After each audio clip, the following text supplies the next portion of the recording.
Queridos amigos, telespectadores de Logos Televisión, aquí estamos de nuevo para seguir estudiando con profundidad la palabra de Dios.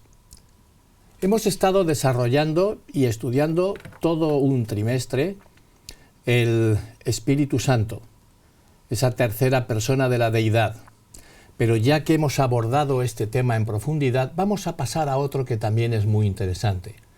Y en esta ocasión hemos decidido pasar a la primera y segunda epístola del apóstol Pedro, que también pertenece a los 27 libros que se encuentran en el Nuevo Testamento.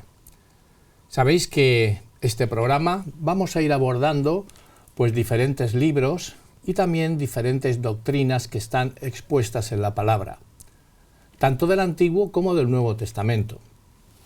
39 libros contiene el Antiguo Testamento, 27 libros el Nuevo Testamento. En total hacen un conjunto de 66 libros que el Señor tuvo a bien mantenerlos hasta el día de hoy y permanecerán hasta que Jesús venga en su segunda venida.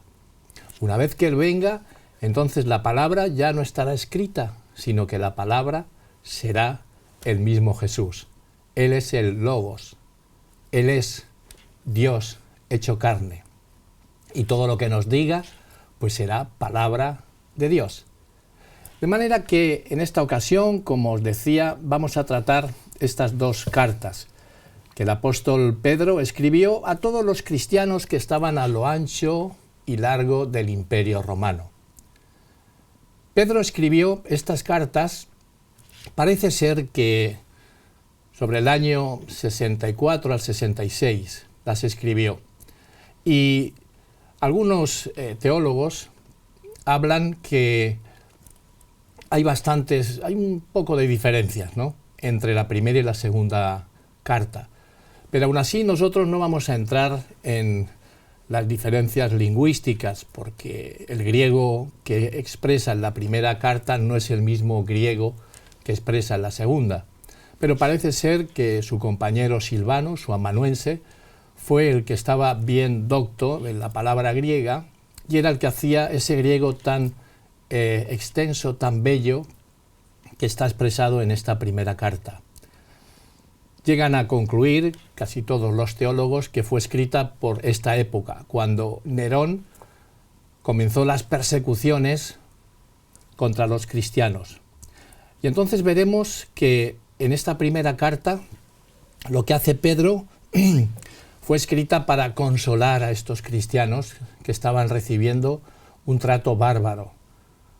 Todos los romanos estaban en contra de los cristianos porque era una nueva religión que desataba pues todo tipo de euforias por todo lugar. De manera que en estas primeras semanas vamos a profundizar en ella. Y la segunda carta ya es diferente, habla y expone de cómo frenar a los falsos profetas, aquellos que se metían dentro del propio pueblo de Dios, dentro de las iglesias, para tratar de desvirtuar, de hacer lo que no era correcto. De manera que tanto en la primera carta, cuando el enemigo estaba afuera, como en la segunda carta, el enemigo dentro, Pedro da unos consejos muy interesantes, que vamos a tratar de descifrar, de estudiar, de profundizar en estos estudios que vamos a llevar a cabo. Y para ello hemos traído en esta ocasión pues a un conocido ya invitado que ha estado con nosotros en diferentes programas. Él es Álvaro Ligero. Bienvenido, Álvaro, a este programa. Bienvenido, pastor. Es siempre un placer poder acompañaros y abrir la palabra de Dios para ir conociendo cada vez más y aplicando lo que tenemos ahí como un gran tesoro para nosotros. Qué bueno es estar con Álvaro, que es un hermano muy fiel, un hermano trabajador en la iglesia, pero también tiene algunos detalles, Álvaro, que yo quisiera comentaros, porque cuando me enteré, la verdad es que me quedé exhausto de lo que hace. Vamos a preguntarle algunas cuestiones porque son muy interesantes. Álvaro, ¿haces deporte? Sí, claro, sí, sí. Me gusta mucho hacer deporte al aire libre Y andar y correr. Sí, andar, correr, nadar, todo lo que es. Bueno, pues os diré que Álvaro es un deportista nato, que él se dedica a hacer unas competiciones que se llama el Ironman, el hombre de hierro. Y yo quisiera pues preguntarle un poquito de qué se trata esta competición tan dura. Bueno, el Ironman es dentro de lo que llamamos el triatlón, es un triatlón de larga distancia y se llama triatlón porque combina 3 deportes en un solo evento, en un solo día, en el que empezamos nadando, generalmente en aguas abiertas, en el mar, en un lago. Y ¿Cuántos kilómetros o cuántos metros hacéis? Sí, se nadan 3.800 metros, un poco menos de 4 kilómetros, Ajá. nadando ahí en el mar. ¿Y cuánto tiempo tardas en recorrer esta distancia nadando, los 3.800 metros? Sí. En mi caso, dado que soy un deportista aficionado, los profesionales llevan otros ritmos, lógicamente, yo suelo tardar 1 hora, 10 minutos aproximadamente en salir del agua, entre hora 5, hora 10, depende un poco cómo esté el mar, si está más picado, menos picado, un poquito mejor entrenado, peor. ¿Y calambres y eso no...? Los calambres te suelen dar en la fase de entrenamiento, ya en la competición intentamos que no nos den. Sí. Muy bien, entonces llegas a la otra parte de la orilla después de nadar 3.800 metros, ¿y con qué te encuentras? Pues te encuentras con la playa delante de ti, que tienes que quitarte el traje que utilizamos para nadar, y tenemos ahí una bicicleta ya preparada, que hemos dejado preparada el día anterior, con la ropa de la bicicleta, las zapatillas, el casco, las gafas, todo preparado, y salimos a la carretera. ¿En bicicleta? En bicicleta, sí. ¿Y qué distancia recorréis en bicicleta? En bicicleta son 180 kilómetros. Madre mía, 180 kilómetros. 180 kilómetros. ¿Tiempo que tardas en llevar a cabo estos 180 kilómetros? Bueno, esta parte en función también del perfil del recorrido, porque hay competiciones que son más llanas, otras con más subidas, algunas incluso con puertos de montaña, de los que suben los ciclistas en las vueltas ciclistas, en la Vuelta a España o Tour de Francia, etc. Yo suelo tardar entre 6 horas y 7 horas, 7 horas y media, si la prueba es complicada, tiene muchos metros de desnivel acumulado. Bueno, y una vez que acabas entonces de la bicicleta ya te vas a casa tranquilo porque has estado muchas horas, ¿no? Entre nadar y correr con bicicleta, ¿ya está bien o no? Bueno, antes de poder descansar, ganar el merecido descanso, tenemos que afrontar la parte de carrera a pie, en la que nos ponemos también las zapatillas de correr y salimos a hacer 42 kilómetros y 195 metros, el equivalente a una prueba de maratón. O sea que acabáis con un maratón, después de haber nadado, después de haber corrido en bicicleta, acabáis corriendo un maratón, 42 kilómetros, 190 metros. Eso es.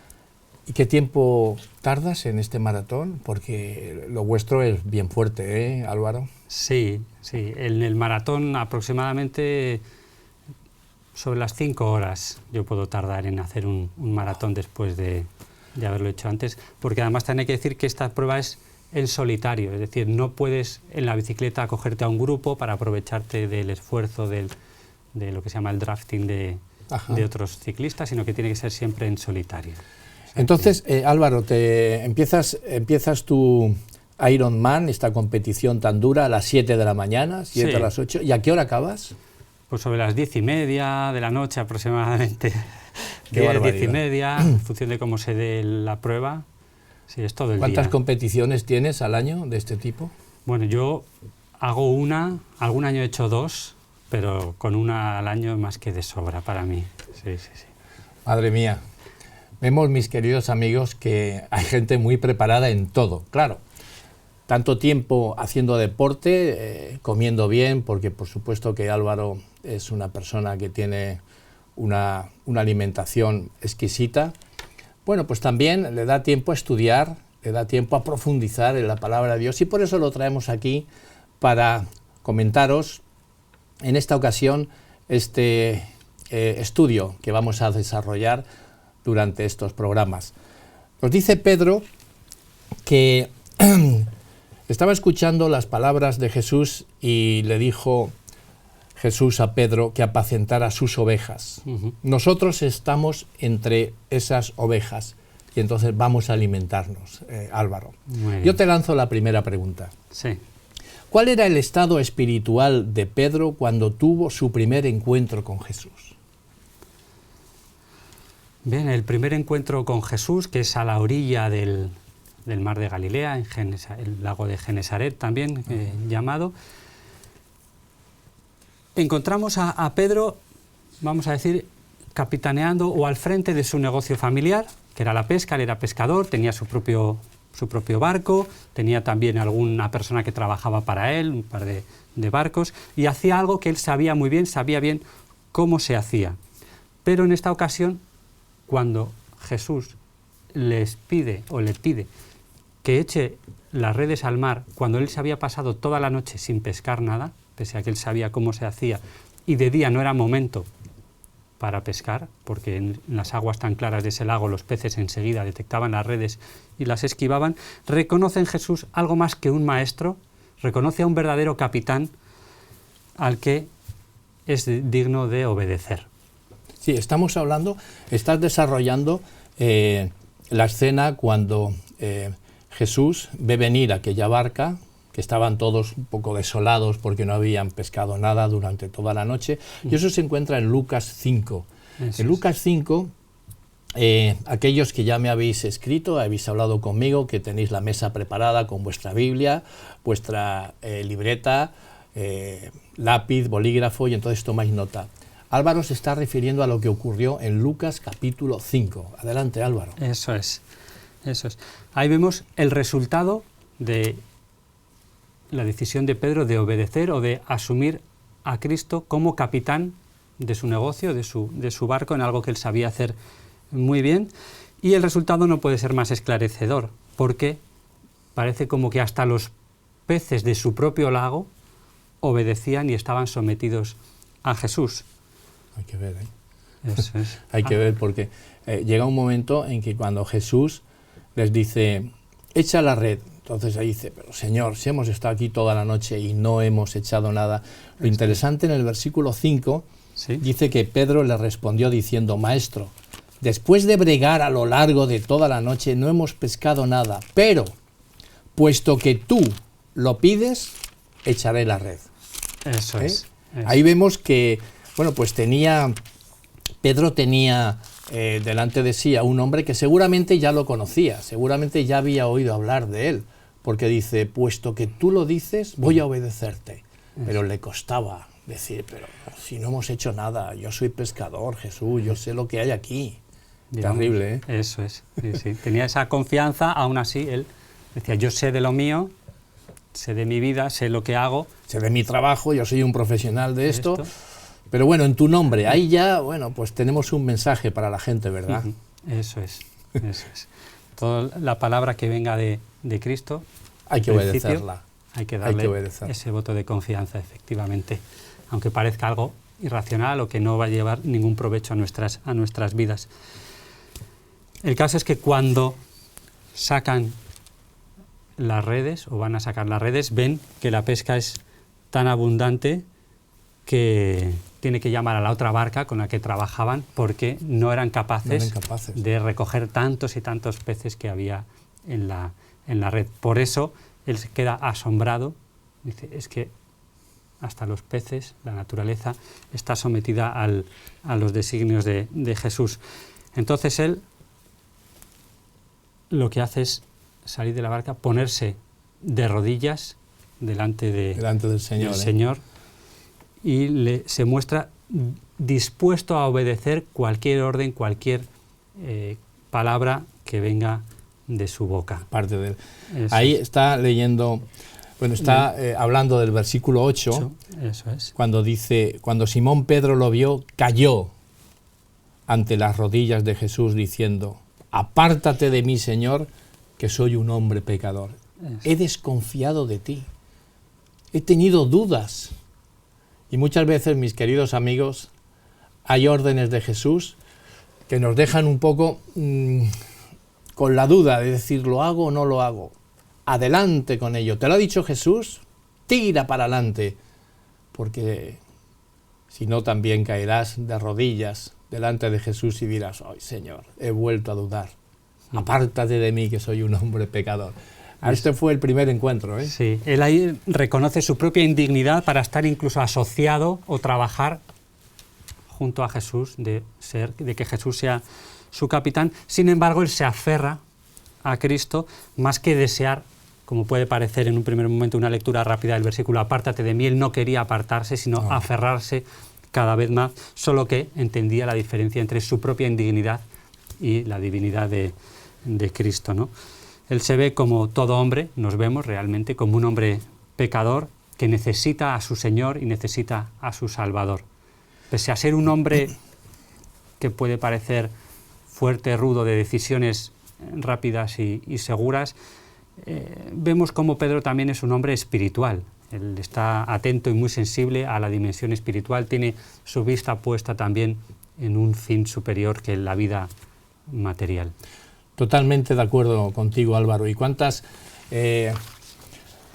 ejemplos nos da la palabra de Dios de estos encuentros que tuvo Pedro con Jesús? Hay otro encuentro muy interesante, ¿sí?, que viene a partir de la declaración cuando Jesús se los llevó allá a Cesarea de Filipo, y entonces se encontraban en aquel ambiente donde estaban todo lleno de estatuas, de dioses, era una ciudad romana y se encontraba todo lleno de dioses, y allí hace la gran declaración de Jesús diciendo, ¿y quién dicen los hombres que soy yo? Y entonces unos pues le dicen, pues unos dicen que Elías, otro que Juan el Bautista, otros que... ¿Y vosotros? ¿Quién decís que soy yo? Y ahí vuelve otra vez a salir el lanzado, eso es, el extrovertido, el colérico de Pedro, diciendo, tú eres el Cristo, el Hijo del Dios viviente. Estamos leyendo en Mateo 16, 21.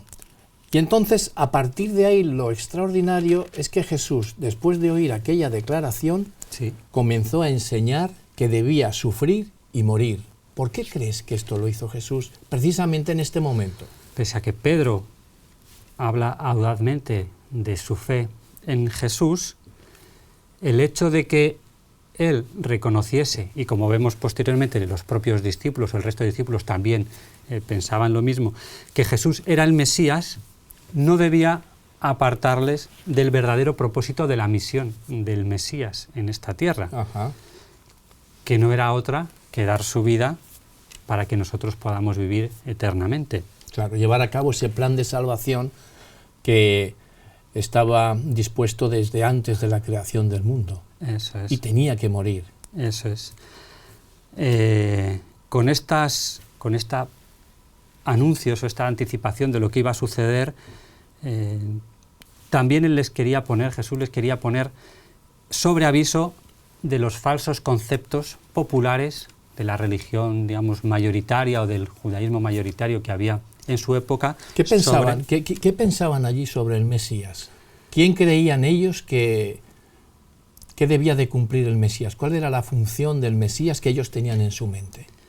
Bien, ellos tenían la idea de un Mesías que iba a restaurar el reino, pero era un reino terrenal en el que la nación de Israel iba a poder librarse del sometimiento al que lo tenía el ejército o el imperio romano, iban a poder ser libres otra vez y no solamente ser libres del imperio romano, sino gobernar o dominar sobre el resto de naciones de la tierra, y todos estarían sometidos a ellos. Claro, por eso pues a Pedro ni a nadie le cuadraba que Jesús dijera, mira, yo tengo que ir a Jerusalén, tengo que ser maltratado por los ancianos, me tienen que azotar, tengo que ser golpeado, tengo que ser crucificado, tengo que morir y resucitar al tercer día. Eso no les cuadraba. Eso no les cuadraba, ni lo querían ver, ni lo querían realmente un líder de ese tipo. Ellos también tenían en su corazón estar con un líder que iba a ser el gobernador o el rey del mundo, y ellos estar junto a él.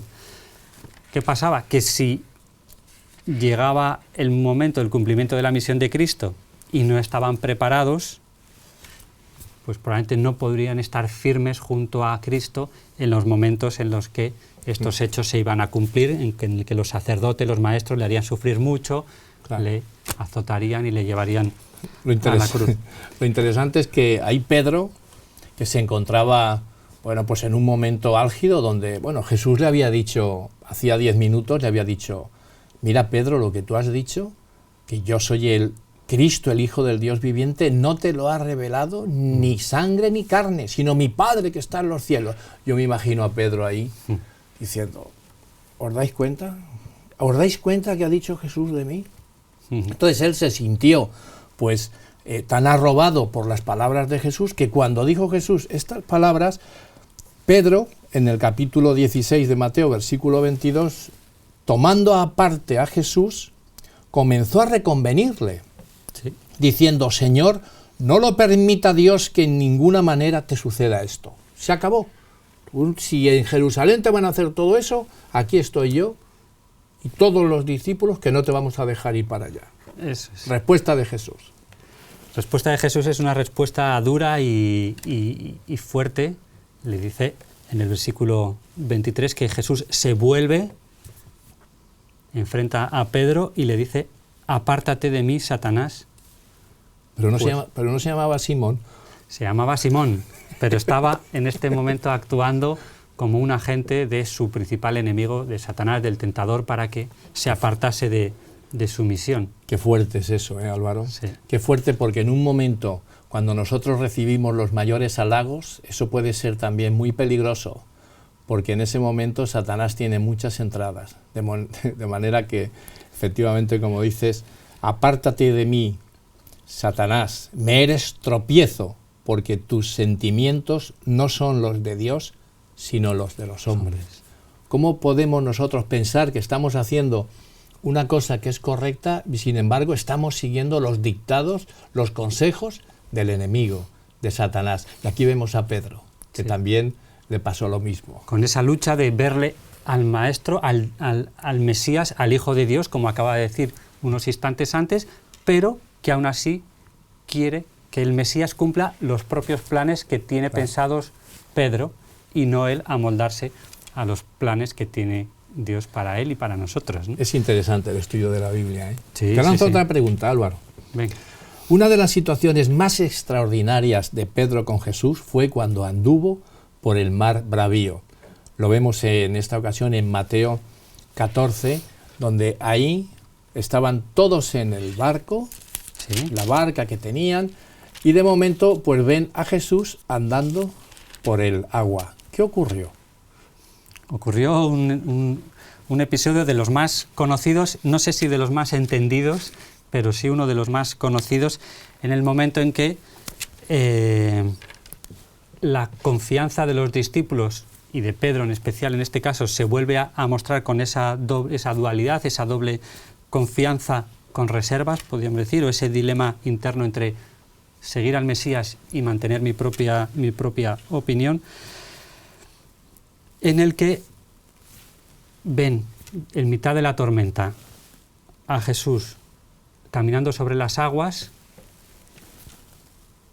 y en el versículo 27 de Mateo 14 Jesús les dice, ánimo, soy yo, no tengáis miedo, no va a pasar nada porque estoy yo aquí con vosotros. Y Pedro le responde diciendo, Señor, si eres tú, mándame ir a ti andando sobre el agua. Eso es echarle, ¿eh? Sí. Ahí estaba otra vez Pedro saliendo su propio ego y diciendo, bueno, yo confío en ti, pero esto de cómo se encuentra este mar bravío en mitad de la noche y tú apareces por aquí andando sobre las aguas, esto no es normal.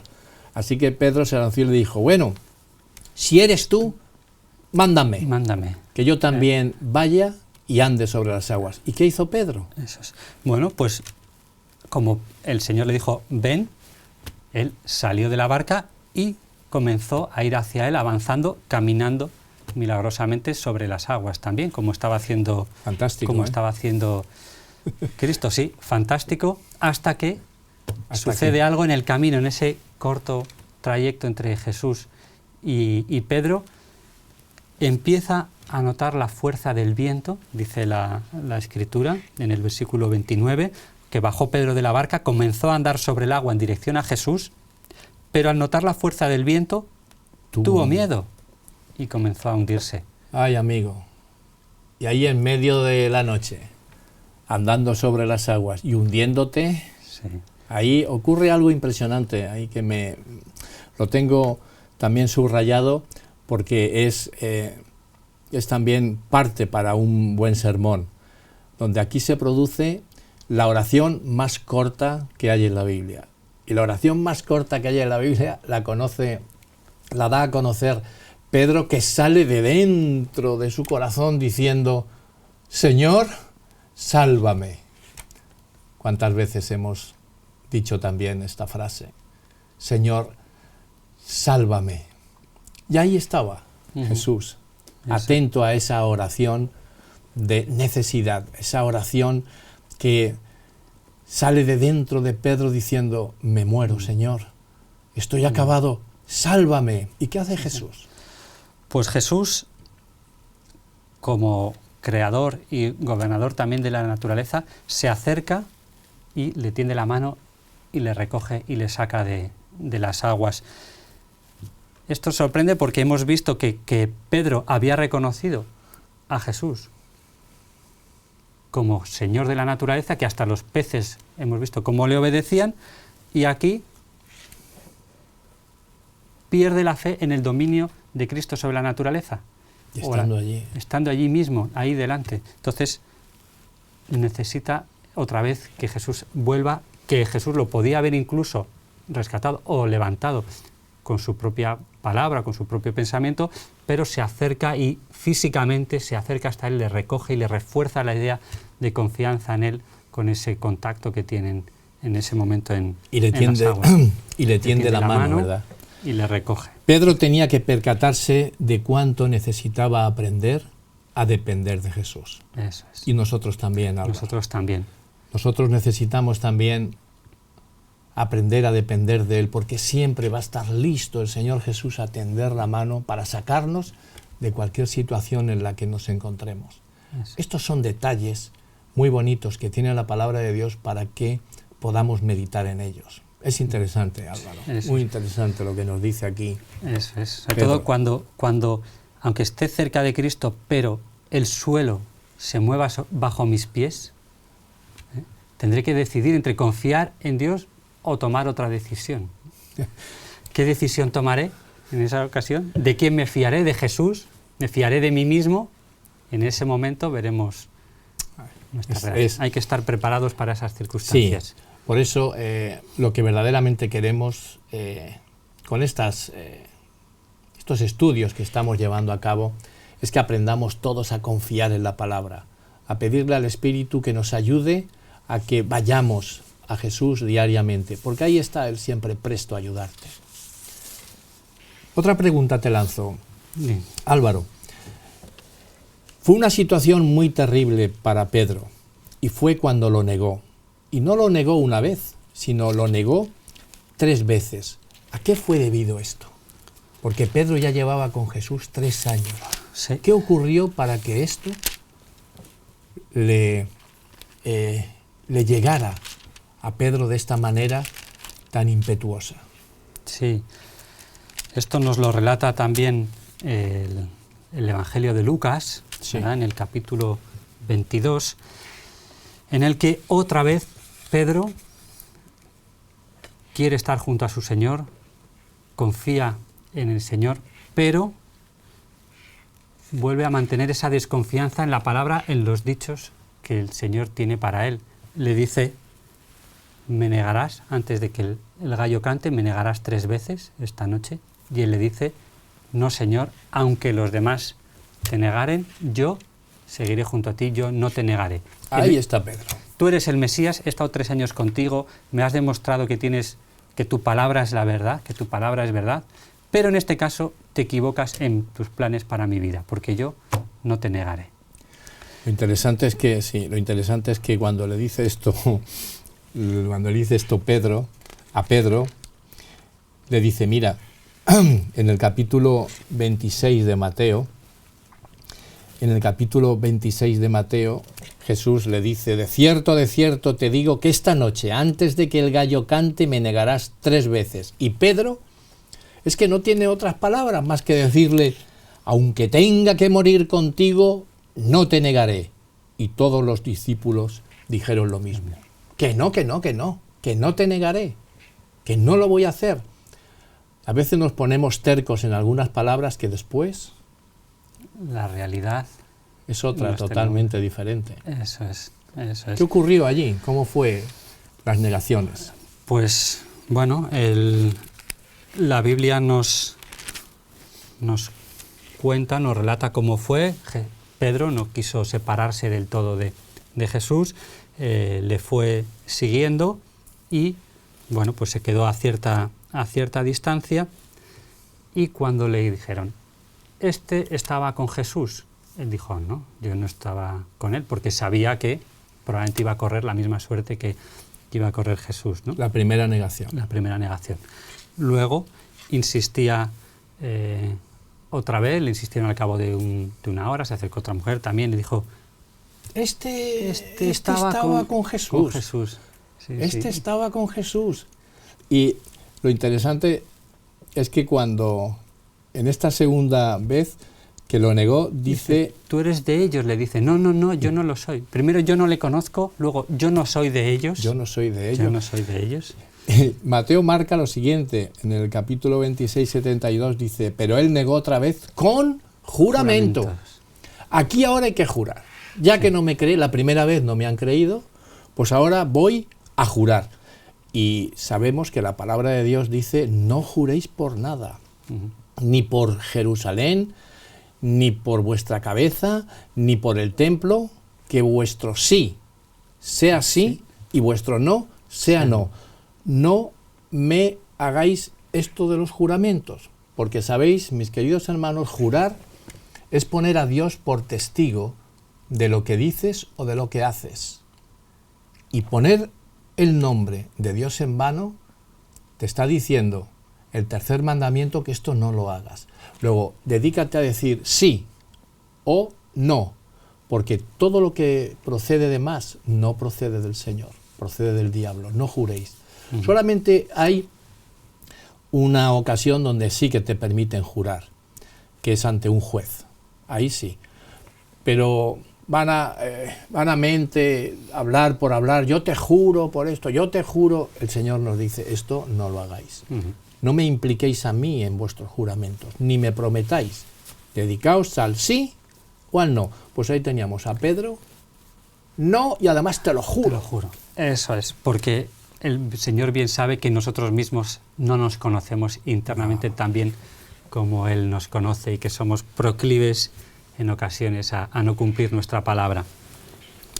Así que el hecho cuando una tercera vez más, una hora más tarde, otro hombre insiste en el versículo 59 de Lucas 22, estamos leyéndolo en los textos paralelos, dice, seguro que estaba con él, además es que es de Galilea. Y dice, hombre, que yo no sé de qué me hablas, olvídame, yo no tengo aquí nada que ver, yo pasaba por aquí, ¿no? Qué pena. Y en ese mismo instante es cuando está diciendo Pedro estas palabras, el gallo canta, y ahí algo se enciende de nuevo en la mente de Pedro, y verse de nuevo en esa situación fue terrible para él, darse cuenta que realmente seguía sin rendir su vida total y absolutamente a Cristo, ¿no? Es terrible. Con las desgraciadas también consecuencias que eso trae, ¿no? En esta tercera negación, Pedro añade otra cosa más. En la primera niega, en la segunda niega y jura, y en la tercera niega, jura y maldice. Dice, ahora voy a hablar como vosotros, para que veáis que yo no me parezco en nada a este que están ahí diciendo vosotros, que yo no lo conozco, te lo juro, y además voy ahora a maldecir. Y empezó a decir improperios, y empezó a decir palabrotas para parecerse a los demás. En esa ocasión canta el gallo, Jesús sale del pretorio y lo mira a los ojos a Pedro, y con esa mirada de amor menearía así la cabeza y le diría, ay, Pedro, Y Pedro lo miró, salió corriendo de allí y lloró amargamente. Triste, ¿verdad? Triste. Sí. Es que esa experiencia tan traumática que marcó un antes y un después importante en la vida de Pedro, conoció realmente el poder del perdón en esa mirada de Cristo, la gracia, la misericordia que Dios tiene para cada uno de nosotros en cualquiera de las circunstancias en las que nos encontremos en este momento de nuestra vida. Pues yo me uno a las palabras que dice Álvaro, porque efectivamente muchas veces también quizás vayamos por esos lugares donde tengamos que negar a Jesús o no decir que no se enteren que soy cristiano, porque si no, qué vergüenza, no lo hagáis. No vale la pena, porque Pedro lloró amargamente y se arrepintió. Y se arrepintió y Jesús le dijo, venga Pedro, sigue hacia adelante. Pero que no pasemos nosotros por esa situación, sino que seamos cristianos sinceros, transparentes, y allá por donde vayamos, lo digamos, porque amamos a Jesús y queremos que Jesús esté con nosotros. Qué bonito. Cuando Pedro recibió ese perdón, recibió esa llamada de parte de Jesús diciendo, venga, venga Pedro, que eres un líder fenomenal y fantástico y no quiero perderte, adelante. Y le ayudó. Ahí vemos cómo, bueno, lo que has dicho, el que es cristiano, el que está con Jesús, no necesita esconder su identidad aunque esté en un entorno hostil. Jesús no lo hizo, se mantuvo firme, sufrió, pero triunfó. Pedro, en esta ocasión, no se mantuvo firme, fracasó y afortunadamente aprendió de su propio fracaso. Totalmente. Volvió a Cristo, aceptó su perdón, le confesó su pecado, su traición. Y una última pregunta, Álvaro. ¿Pedro se arrepiente? ¿Pedro ya es líder? ¿Pedro recibe el derramamiento del Espíritu Santo en el día de Pentecostés? ¿Pedro predica y por la palabra que, inspirado por el Espíritu Santo, Pedro está dándoles a todos los que habían allí? Entonces ve como hay 3.000 personas que se convierten en ese sermón famoso que dio Pedro allá en el templo, el día de Pentecostés. Sí. Mi pregunta es, ¿a partir de ahí ya Pedro nunca más cayó o sí? La Biblia nos dice que Pedro efectivamente no temía ser consecuente con sus ideas, con sus creencias, con las convicciones que había ido ganando a lo largo del tiempo. Él daba un paso al frente, lo dio en el momento de Pentecostés, al predicar ante los miles de personas que estaban en Jerusalén con ocasión de la visita. Y aunque tuviese consecuencias negativas, como leemos en el libro de los Hechos, al principio o pocos días después de Pentecostés, cómo estaban predicando en Jerusalén, y es arrestado por predicar de Jesús. Él no tiene miedo a eso y sigue predicando, y esto le granjea un cierto liderazgo entre los discípulos y en la iglesia primitiva, que era una de las columnas. Le hizo ser un gran líder, pero también vemos en alguna ocasión en la que no estuvo a la altura de lo que a él le hubiese gustado estar, como nos relata la carta a los Gálatas. Sí. Vamos a ver todo el capítulo.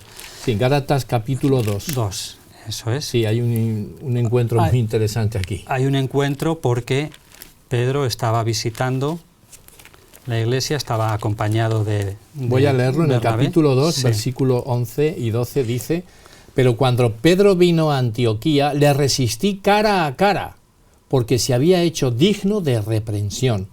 Pues antes que viniesen algunos de parte de Jacobo, comía con los gentiles, pero después que vinieron se retraía y se separaba porque tenía miedo a los de la circuncisión. Eso es. En esta ocasión Pedro no actúa conforme a sus convicciones, sino que se deja, digamos, ceder o arrastrar, cede a la presión de los que llama la Biblia los fanáticos de la circuncisión, que proponían o que insistían en que los nuevos conversos, aunque no viniesen del judaísmo, debían también pasar por el rito de la circuncisión para ser aceptados dentro del cuerpo de Cristo. Ajá.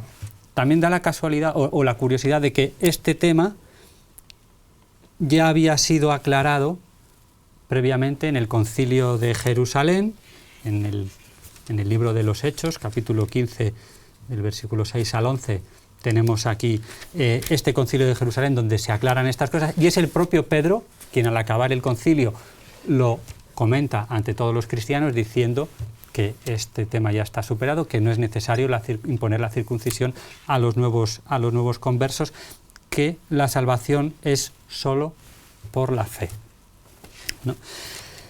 Entonces, en esta ocasión, él cede y arrastra en su cesión, digamos, a sus socios, a los que estaba trabajando, a Bernabé, que estaba trabajando Bernabé también ahí estaba con por él. allí. Hay Y que ver. en un primer momento era fiel y se dejó también arrastrar por el liderazgo de Pedro.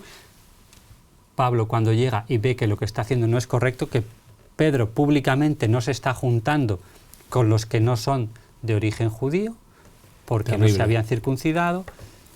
Terrible, Álvaro, como podemos pasar por situaciones a veces que creyendo que ya lo tenemos todo a nuestro alcance, en un momento dado, Satanás hace que podamos caer y delante de Jesús. Eso es. Y delante de aquellas personas que también nos ven como líderes, nos ven como gente dentro de lo que es la Iglesia, que debiéramos ser ejemplo. Pues Pedro, con todo aquello que tenía, llegó también a ver a través de sus ojos pues cosas que no debía. Sí. Así que nosotros también debemos de tener en cuenta estas cosas, mis queridos amigos. Y para ello hay que estar constantemente teniendo una comunión con el Señor, para que no caigamos, para estar siempre en el camino que Dios nos ha marcado.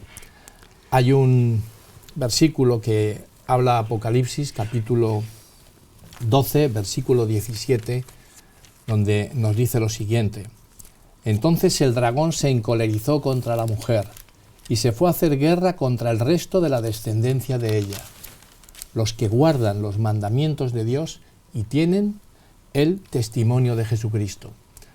Aquí tenemos que aquellos que permanecerán fieles al Señor tienen que tener estas dos características: guardar los mandamientos de Dios y tener el testimonio de Jesucristo. Porque es que si no, vamos a tener que andar como Pedro, unas veces muy cerquita de Jesús, y cuando nos separábamos de Jesús, vuelta otra vez a caer. Eso es. Es triste. Es triste. Aún así, es de resaltar el carácter y la altura, la nobleza espiritual de Pedro en esta ocasión también, cuando es reprendido en público, pero él comprende su error, no trata de justificarse ni de excusarse, sino que lo acepta de buen grado y como un hecho para seguir creciendo y estar más cerca del Señor. ¿Cómo nosotros somos de fieles al Evangelio? ¿Cómo respondo cuando otros me muestran que tengo algo para mejorar? Sea líder de iglesia, sea cualquier posición que tenga en la iglesia, en cualquier situación en la que esté. Aunque seas un miembro de iglesia, recién llegado, recién bautizado. Eso es.